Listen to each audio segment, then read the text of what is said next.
अब चुनाव के बाद जाइए वहीं से यहाँ पे कुत्ते मिले टिकट पर, चंद्र पांडे को देना चाहिए। और नीलम मिश्रा का व्यक्तिगत वजूद जो है, तो एक बार विधायक के बाद आप बताइए कहीं गई हूँ।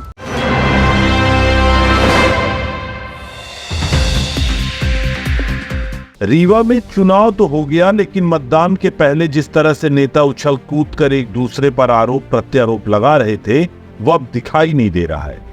सब अपनी अपनी जीत का दावा कर रहे हैं। ऐसा इसलिए क्योंकि चुनाव के पहले जनता के कान भरने का काम नेताओं ने बखूबी किया, और अब जब मतदान हो चुका है तो जनता को दरकिनार कर दिया गया है। जिस तरह से रीवा जिले में पूरी तरह से 50% भी वोटिंग नहीं हुई, उससे यह अनुमान नहीं लगाया जा सकता कि आखिर कौन विजयी होगा। इसी के बीच हमने रीवा न्यायालय परिसर में मौजूद अधिवक्ता शंकरेश्वर प्रसाद तिवारी से चुनावी चर्चा की, तो उन्होंने बताया कि परिणाम भाजपा के पक्ष में है। जब उनसे सवाल किया गया कि आखिर ऐसा क्यों, तो उन्होंने कहा कि भाजपा प्रत्याशी बड़ी सरलता से मिल जाते हैं। तो वहीं अभय मिश्रा को लेकर उन्होंने कहा कि चुनाव के बाद जाइए उनके पास तो कुत्ते मिलेंगे उनके गेट पर। अब चुनाव के बाद जाइए वहीं से यहाँ पे कुत्ते मिले टिकट पर। अब चुनाव के बाद जाइए वहीं से यहाँ पे कुत्ते मिले टिकट पर।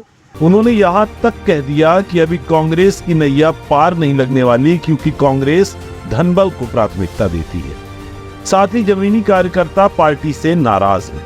कांग्रेस प्रत्याशी नीलम मिश्रा से बेहतर विकल्प सुखेंद्र सिंह बन्ना और कविता पांडे हो सकती थी।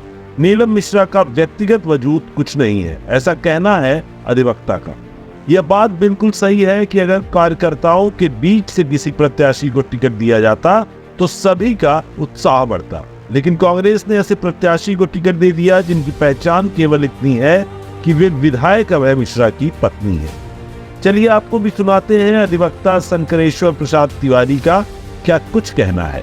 चुनाव 2024 खत्म हो गया है। धूप बहुत ज्यादा है, गर्मी इतनी तेज है कि इंसान खड़े खड़े तपता जा रहा, लग रहा है कि मौत हो जाएगी आदमी की, इतनी तेज गर्मी है। और इस गर्मी में हम निकले हैं आज लोकसभा चुनाव 2024 के संबंध में थोड़ा बहुत पूछताछ करेंगे लोगों से, किसने क्या किया है, किसने नहीं किया है, विकास का मुद्दा कहाँ तक आया है, और व्यक्तिगत विकास को किसने पसंद किया है, और देश के विकास को किसने पसंद किया है, और होना क्या चाहिए, इस मुद्दे पर हम बात करेंगे। आज ये कोर्ट परिसर है, यहाँ पर कई सारे विद्वान अधिवक्ता भी हैं, और इस जगह पर अक्सर हमारा आना जाना होता रहता है। अक्सर लोगों के बीच में हम बैठते रहते हैं, सुनते रहते हैं। गर्मियों के तेवर देखते हुए जल्द ये पीटीसी खत्म कर रहे हैं और आते हैं हम अधिवक्ता के पास। एक विद्वान अधिवक्ता हमें मिले हैं जो कि वर्तमान चुनाव के संबंध में कुछ अपने बोल रखना चाहते हैं, अपनी बात रखना चाहते हैं। तो स्वागत करते हैं अपने चैनल में हम। सर क्या नाम है आपका? शंकरेश्वर प्रसाद तिवारी। तिवारी जी, वर्तमान परिवेश में जो चुनाव संपन्न हुआ है, लोगों का विश्वास, लोगों की आस्था और जन आशीर्वाद क्या कह रहा है? भारतीय जनता पार्टी के पक्ष। भारतीय जनता पार्टी में ऐसा क्या हुआ है पिछले 10 साल के दौरान? यहाँ के सांसद जो है तो लगातार 10 साल से सांसद रहे हैं। ऐसा कौन सा विशेष कार्य हुआ है जिससे कि जनता ने उन्हीं को सपोर्ट किया है, उन्हीं को मतदान किया? देखिए, सांसद ने क्या किया है, हम आपको प्रदेश में ही सरकार भाजपा की है। यहाँ से 8 विधायक, तो आपको पता है कि पिछली बार 8 विधायक जो है तो भाजपा के थे। जी जी। हर भाजपा विधायक जो है तो अपने अपने क्षेत्र में काम कर रहा है, उसमें उन्होंने सहयोग किया है। अच्छा अच्छा, ठीक है ना, जितना उनका सहयोग हो सकता था उन्होंने सहयोग किया है। जैसे कि हर जैसे रोड निर्माण हुआ, स्कूल के उसमें हुआ, जैसे 12 हायर सेकेंडरी पूरे रीवा जिला में आई, उसमें 8 केवल सिमरिया में आई। सिमरिया के आप सांसद थे, सिमरिया निवासी थे, तो निश्चित रूप से आखिर एक विधानसभा को जो है तो 8 हायर सेकेंडरी प्रदान करना बहुत बड़ी बात होती है। एक शिक्षा हो गया, स्वास्थ्य को देखिए, जो अस्पताल निर्मित हो रहा है सिमरिया में, वह जो है तो पूर्व विधायक और माननीय आदरणीय जनार्दन मिश्रा। सिमरिया विधायक केपी त्रिपाठी करते थे उस टाइम पे। तो क्या ये जो स्कूल बना है और ये जो दुनिया भर की चीजें हुई है सिमरिया में, विकास के कार्य हुए, क्या केपी त्रिपाठी के माध्यम से हुआ है या आदरणीय सांसद जी के माध्यम? देखिए, पार्टी एक ही है, निश्चित है कि उनका सहयोग रहा। सांसद महोदय पूरे जिले के सांसद हैं, और मैं ऐसा मानता हूं कि पूरे जिले में उनका योगदान माना जाएगा, ना कि व्यक्तिगत किसी नहीं, क्षेत्र में। वही तो मैं बता रहा हूँ कि 8 विधानसभा में उनके विधायक थे जी और हर विधायकों का उन्होंने सहयोग किया है। जी बिल्कुल। तो सेमरिया को आपने विशेष तवज्जो दे दिया है। 12-8 हाई स्कूल वहाँ नहीं, बने। मैंने एक एग्जाम्पल मैंने बताया, कोई तवज्जो देने की बात नहीं है। सेमरिया के अलावा और कहाँ ऐसा? हर जगह मऊगंज में हुआ, मऊगंज में क्या? देव तालाब में हुआ, इतना रोड सड़क का निर्माण हुआ, ये मैंने अस्पताल नई तहसील भी, ये सब उन्हीं और विधायकों और सांसदों का ही सहयोग तो था। सांसद स्तर पे पिछले 10 सालों में आदरणीय जनार्दन मिश्रा जी ने रीवा जिले को क्या ऐसा दिया है जो कि अविस्मरणीय होगा, आगामी 50 सालों तक याद किया जाए? अब इसके विषय में मैं नहीं बता सकता, लेकिन जो प्रत्याशी वर्तमान में थे उसकी तुलना में उन्होंने कुछ किया हो या न किया हो, मैं आपको एक मोटी बात बता रहा हूँ। जी ठीक है ना, उन्होंने कुछ किया हो या न किया हो, जी लेकिन इतना तो है कि बड़ी सहजता से पब्लिक प्लेस में जाके मिल सकते हैं, पब्लिक मिल सकती है उससे। जी। तो ये प्रत्याशी की जब तुलना होती है तो प्रत्याशियों की, जैसे कांग्रेस के प्रत्याशी अभय मिश्रा है और भाजपा के जनार्दन मिश्रा है। अब चुनाव के बाद जाइए अभय मिश्रा के यहाँ तो कुत्ते मिलेंगे टिकट पर, और कुत्ता जो है तो घूम हो करेगा। इसके बाद गार्ड जो है तो नंबर और नाम लिख के वहाँ भेजेगा, अगर परमिशन मिला तो मिलने दिया जाएगा, नहीं तो बाहर चले आओ भैया। तो कम से कम इतनी सहजता सरलता तो है उनके पास कि व्यक्ति मिल जाए। जी। देखिए अभी जैसा आपने सुना हमारे विद्वान अधिवक्ता हैं ये, और कांग्रेस जो प्रत्याशी है ना भैया, कांग्रेस की विचारधारा ये धन पशुबल को, सबसे बड़ी दुर्दशा जानते हैं क्या हो रही है वर्तमान में? वर्तमान में ये हो रही है कि गर्त में क्यों जा रहा है कांग्रेस, दिनों दिन पतोन्मुख रहेगा। अभी उसका कोई घर होने का सवाल नहीं, उसका धन पशुबल को आपने टिकट दिया। एक जमीनी कार्यकर्ता को टिकट देते स्थिति वही होती जो हो रही है, हारेगा वो भी और हार ये भी रहे। अच्छा, कम से कम उत्साह तो बढ़ता कार्यकर्ताओं को। मतलब आप क्या कहना चाह रहे हैं कि कांग्रेस पार्टी ने सही प्रत्याशी नहीं चुना? सही प्रत्याशी कांग्रेस की ओर से धन पशुबल को जो है तो बढ़ावा दिया। जैसे देखिए इंदौर का मामला, टिकट दिया धन पशुबल को, हुआ क्या? टिकट थे कि चले आए बीजेपी मिल गए। सही बात। तो ये दुर्दशा है उसकी कांग्रेस की। कांग्रेस अभी अपनी विचारधारा में आ ही नहीं रहा है। मूल जो उसका मूल विचारधारा था उसमें वो रिटर्न नहीं हो रहा। कांग्रेस की मूल विचारधारा क्या थी? कार्यकर्ताओं को तवज्जो देना, कार्यकर्ताओं से मिलना, कार्यकर्ताओं को जो है तो आगे बढ़ाना, कार्यकर्ताओं से ही प्रत्याशी पैदा करना। हाँ ना भाई जी। आपकी नजर में कौन बेहतर प्रत्याशी हो सकता था? हाँ ना भाई जी, कांग्रेस का। जैसे देखिए सुखेंद्र सिंह बन्ना हाँ थे, जी। उन्होंने संघर्ष किया है, उनको प्रत्याशी बनाया जा सकता था। हाँ आवाज नहीं आवे का? पूरे जिले में जो है तो उनका एक वो है, उनका पूरे जिले में उनके कार्यकर्ता आवाज नहीं, विधानसभा आवाज। में कुछ न कुछ मौजूद है। संघर्षशील प्रत्याशी था, देना चाहिए था टिकट। अगर महिला प्रत्याशी की कांग्रेस पार्टी से बात की जाए तो तो कौन? कविता पांडे को देना चाहिए, जी? कविता पांडे को देना चाहिए था। संघर्ष कर रही है, दौड़ रही है, लग रही आवाज है है। ना। आप नीलम मिश्रा से बेहतर कविता पांडे को मानते हैं भी? भाई कब आई, कहाँ गई?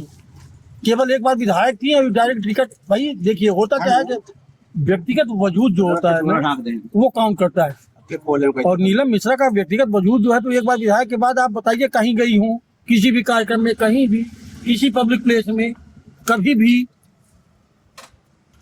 आपका ये कहना है कि जो भी रुझान हो, जो भी मतदान का परिणाम हो, जनता ने भारतीय जनता पार्टी को अपनी सर्वसम्मति से चुना है और उसकी सरकार है। इसमें कोई बुरा नहीं हुआ तो चुनाव मोदी के नाम पर है भैया, मोदी का, क्योंकि केंद्र का चुनाव है ये, है ना। और केंद्र के चुनाव में जो मोदी का नाम है, मोदी के सामने कोई सही नहीं है वर्तमान। वर्तमान में एक सवाल अपने मन में और कौन सा रहा है मोदी जी को लेके। मोदी जी ने अभी राम मंदिर का निर्माण कराया है और राम मंदिर निर्माण के सिलसिले में हर जगह यही चर्चाएं हुई, मीडिया में बड़ी बड़ी चीजें निकली, बड़े बड़े वीडियो बने। अयोध्या भी बड़ी हो गई है पहले से। जो अयोध्या का पुराना स्वरूप था उसमें परिवर्तन हो गया, अयोध्या पूरी तरह से नए स्वरूप में परिवर्तित हो गई। आप क्या मानते हैं कि राम मंदिर, भगवान को घर देना नरेंद्र मोदी जी का कार्य है?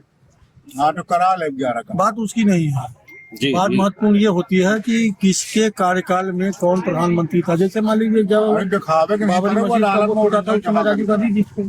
जी जी बात समझ रहे हैं ना, उस समय राजीव गांधी जी थे। जी तो श्रेय लेना अलग बात है, श्रेय पब्लिक दे रही है वो अलग बात है, जी क्योंकि वो प्रधानमंत्री थे और उनके कार्यकाल में ये मंदिर का निर्माण हुआ, जी। इसलिए उनका नाम आ रहा है। बाकी ये तो कोर्ट का फैसला था। नहीं, कुछ लोगों का तो ये कहना है सुप्रीम कोर्ट का निर्णय हुआ था ऐसा कि राम मंदिर हाँ, बनेगा। सुप्रीम कोर्ट का निर्णय हुआ था। सुप्रीम कोर्ट का निर्णय बिल्कुल हुआ। बिल्कुल तो क्या मानते हैं कि डेमोक्रेसी जो है तो न्यायालय पर भारी है क्या? नहीं है, ऐसा नहीं है।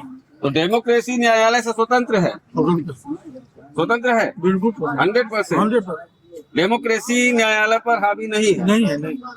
लेकिन जब अगर डेमोक्रेसी न्यायालय पे हावी नहीं है तो न्यायालय के किए गए कार्य को डेमोक्रेसी अपना कार्य क्यों बता? वो नहीं बता रहे भाई। अरे कैसी अरे बात पहले करते सुन हैं लीजिए। वकील साहब, पूरी दुनिया में बता रहे हैं कि मोदी जी ने मंदिर बनवा दिया। अरे मोदी हैं? मोदी जी ने बनवा दिया, ये हमारा कहना है। हम हैं ऐसा बोलने वाले। तो मोदी जी बनवा, मोदी जी कहाँ बोले कि मैंने बनवा दिया? हाँ, मोदी जी ने तो नहीं बोला, सही बात है, सत्य बात। मोदी जी ने तो नहीं कहा ना। नहीं कहा उन्होंने। ये उनके भाई देखिए, होता क्या है, अक्सर जो प्रधान होता है, जैसे मान लीजिए अगर मैं यहाँ का सांसद हो जाऊँ जी। तो निश्चित है जो मुझसे जुड़ा होगा तो उसको लगेगा कि जितने लोग जुड़े होंगे उसमें से प्रमुख मैं बन जाऊं। प्रमुख वो बनेगा कैसे? मेरी चाटपाटा करके। मेरा मेरा मेरा जो है तो मतलब हर जगह बिना कहीं श्रेय के, बिना बात समझ रहे हैं ना, ऐसे लोग बोल रहे हैं। लेकिन मोदी जी ने कभी नहीं कहा कि मैंने राम मंदिर बनवा दिया। जी नहीं, जैसे एक चीज और मोदी जी ने काफी बहुत कुछ काम काफी बहुत ही प्रचलित हुई है। जब मोदी जी ने अयोध्या के राम मंदिर का उद्घाटन किया है, 2-3 चीजें उसमें वाच की गई है। कई विपक्षी लोग भी बोले और मीडिया ने भी इन चीजों को काफी तवज्जो दी है। अच्छी की तो बातें न करिए भैया। नहीं, विपक्षी की बात नहीं कर रहा हूँ मैं, मीडिया की भी बात कर रहा हूँ कि जैसे सनातन धर्म के अनुयायी मोदी जी सत्य सनातन धर्म के अनुयायी हैं, सनातन को वो महत्व देते हैं, सनातन धर्म को ही मानते हैं। सनातन धर्म में किसी भी मंदिर के प्राण प्रतिष्ठा में अकेले खड़े होकर प्राण प्रतिष्ठा करना, स्वयं विवाहित होने के बावजूद भी कहाँ कर सकते?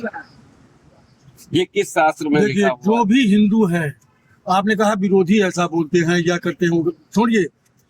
जो भी हिंदू है वो सनातनी है, सनातन धर्म को मानता है। सही। ये कहाँ का न्याय था विरोधियों विपक्षियों का कि राम मंदिर के उद्घाटन का निमंत्रण आपको मिल रहा है, प्राण प्रतिष्ठा का, और आपने निमंत्रण स्वीकार कर दिया, निमंत्रण फाड़ दिया। फाड़ने का कोई प्रूफ अरे मिला है? कई जगह मिलता है, कहाँ? अपने मध्य प्रदेश में मिलता है। नहीं तो कहाँ उसका कुछ कैसे? कमलनाथ जी ने क्या किया था? क्या किया? दिग्विजय सिंह ने क्या किया? क्या किया? वही तो मैं तो आप बोलिए ना, वही क्या तो मैं किया? बता क्या करना, किया? विरोध करना, ये कहाँ का न्याय है? ये न्याय, ये मैं जो पूछ रहा हूँ वो बताइए। हाँ? नहीं, आप ये बताइए, मैं जो पूछ रहा ये हूँ, सब अलग चीज है। मैं जो देखिए, पूछ मैं रहा आपको हूँ, बता रहा हूँ, मोदी जी ने बहुत सारे काम ऐसे किए हैं जो ऐतिहासिक हैं, बना दिए। और उनके अभी मतलब बीच में कोई आएगा नहीं। ये भी लंबी पारी है। हाँ वो ठीक है, लंबी पारी है। जनता जन नायक है, जन नेता को जिसने चुन लिया वही नेता हिंदुस्तान में दो ही हुए भैया, एक इंदिरा गांधी थी कि आज ये नरेंद्र मोदी है। इंदिरा गांधी को आप नेता मानते? अरे आयरन थी वो, आयरन लेडी। हाँ। तो आपने देखा कि क्या स्थिति है रीवा जिले की। रीवा जिले को लेकर, रीवा के अलावा भी पूरे देश की बातें भी हुई है यहाँ पर। और इस चिलचिलाती धूप में मैं राजीव तिवारी आपके सामने खड़ा हूँ और मेरे साथ यहाँ पर एक विद्वान अधिवक्ता खड़े थे जिन्होंने काफ़ी सारी चीज़ें बताई हैं, वर्तमान परिस्थितियों को उजागर किया है। ऐसा माना जा रहा है, ऐसी परिस्थितियाँ बन रही हैं इनके अनुसार कि दोबारा से फिर से भारतीय जनता पार्टी का परचम लहरा सकता है रीवा जिले में। धन्यवाद।